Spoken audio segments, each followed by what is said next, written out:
Haven Brady Jr., who this Saturday night he's back in action in Atlanta, taking on fellow undefeated Roberto Negrete at the State Farm Arena in Atlanta, Georgia. Haven, what's happening? Nothing much. Nothing much. How are you? Doing good. So, talk about this fight. You're fighting an undefeated fighter, Roberto Negrete. Talk about this fight. It's a side fight. I've been training hard, working hard, and I feel great. I can't ready. I'm ready to perform come Saturday night. Fights, I know you fought a couple of times out west. You fought once in Kentucky, and now, kind of close to home in Atlanta. But what's that like? Are you excited to be fighting, kind of close to home? Yes. It's a great feeling. I got a lot of family and friends, and a lot of close supporters coming to watch me fight in the states, and I'm putting a great performance for everybody, and I can't wait. So three fights in. Are you kind of acclimated now to the pro game in terms of you kind of get your feet wet with your first three fights? Yes, sir. Yes, sir. Definitely. I'm feeling great. I feel better. I get more comfortable, and I feel better every time I get in there. So it only gonna get worse for my opponent. To talk about that. So you fighting a guy who's 3-0. What can you tell me about him? I really don't know much about him. I'm just coming in ready to execute. And just be prepared for whatever he brings to the table. So you don't look at film much. Yes, I do, but not too much. I watch it a couple times and just to know what he might do. But everyone get better, and sometimes you can prepare for some things that not even happen. So I just stay on top of my A game and just let them adjust to what I'm doing. I know we asked you before, but talk to us. You're a highly decorated amateur from down there, and just talk a little bit about yourself in terms of your amateur career. I had a great amateur career. I was 65-10. I had over 20 plus knockouts, and I was three-time national champion. I had a great amateur career.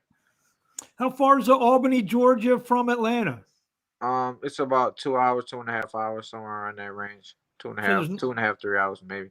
there's no excuse for any of your people to not show up on Saturday night. Then, Definitely, definitely.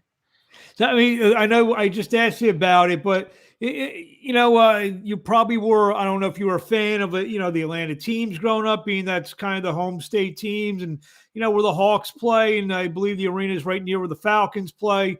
You're gonna be standing in that ring on Saturday nights. It can be like pretty surreal for you. Be like, you know what? I saw the greats play here growing up, and now I'm in the same arena that Trey Young and those guys apply their trade. Right, it's definitely a dream come true. To be fighting on this big of a stage. At a young age, and I'm just gonna show top rank my family, my friends, why I belong on this stage. Obviously, the main event there is Shakur Stevenson and Jamel Herring. There's been several fights there with Gervonta Davis, whatever. So Atlanta has shown in the past that they will support, and even go back to Evander Holyfield, they will support boxing, and and even though Gervonta I think lives down there, but he's not originally from there. But they used to support Dwight, the Dwight Quali. I remember when he fought Holyfield. Holyfield fought in the Dome back then. Is that a goal of yours? Is someday, headline a big show in Atlanta? Is that like, maybe, when you turn pro, you have a few things that you want to accomplish, obviously, maybe being a world champion and whatnot. But it was one of them, and you're probably realizing one of them now on Saturday fighting there, but maybe being the main event of one of these big shows, either in the arena or the dome or something like that. Yes, definitely. Especially the Mercedes-Benz Stadium.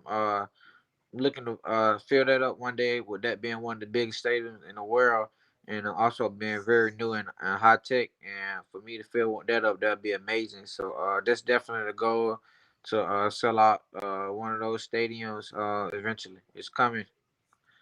And obviously, you're 3-0, three knockouts. If anyone hasn't seen you fight, you have a very, very fan friendly style. You like to come forward, and I mean, you think that that's part of it, the style on top of the results.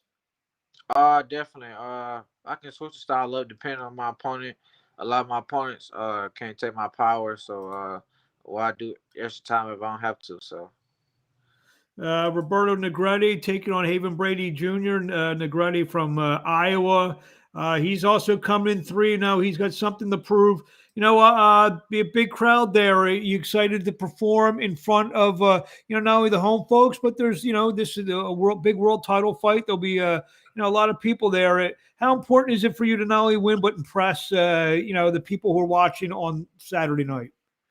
uh, that's the biggest thing to have an impressive win and stay safe and put on a good performance not only for the fans but for me too. Just it just make you feel way better. All the hard work and things I be putting in and just waiting for it to pay off like I know it will. Your first fight since June, second fight of 2021, Haven Brady Jr. Talk about you. You're one of these guys. You're just still just 19 years old, but you get it in the sense that you give a lot back to your community. You want to tell the fans out there about some of the stuff that you're involved in with the gym and everything down there. Yes, with my dad having his own gym and things like that program and 501c3 things like that.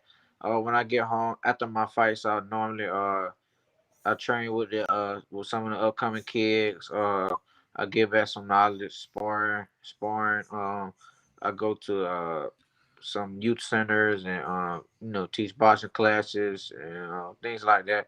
The whole 9 yards.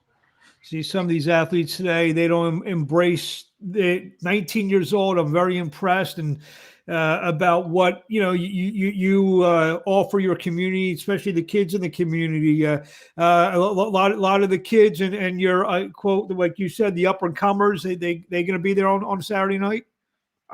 Definitely. I think a lot of upcoming kids to look up to me and see me in the gym are going to be there. So I put on the shows and show them where they can be in a couple years. What do you want to be doing? Next couple, 3, 4 fights. Uh, is that what we're looking for? Try to stay more active once you get in there on Saturday night.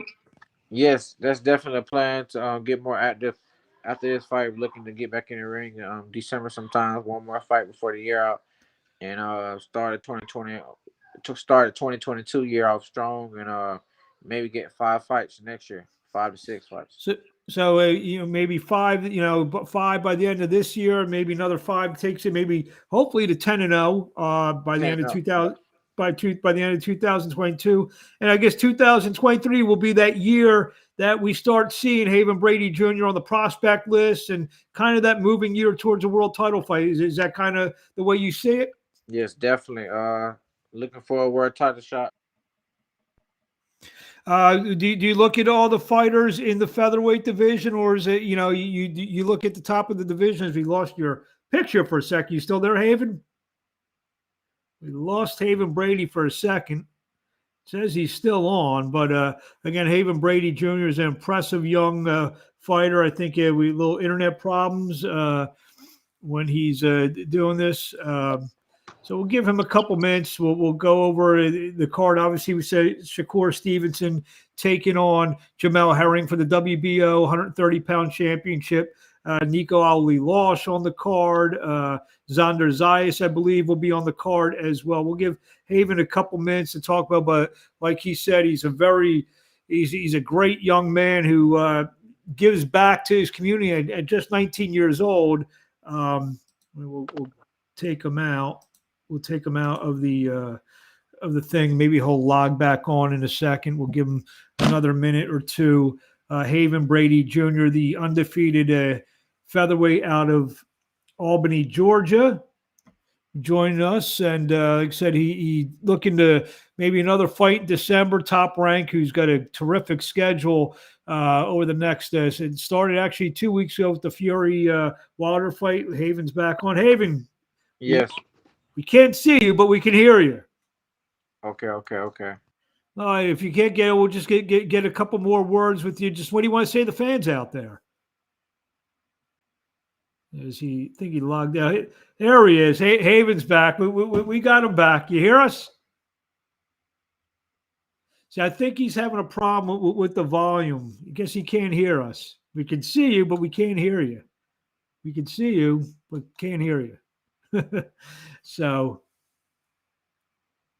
it might have to do with a lot of these things. If they're doing it on the phone, if they got a call coming in, it's cool.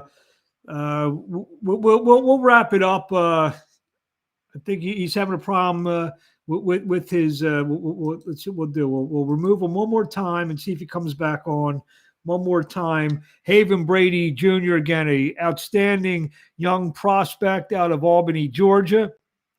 He's 3-0. Okay, we got him back on. You got your back, Haven? Still can't hear you. He must have did something to the microphone. We'll log it off, Haven. We thank you for a few minutes of your time, and we'll talk to you along the way. Thank you very much.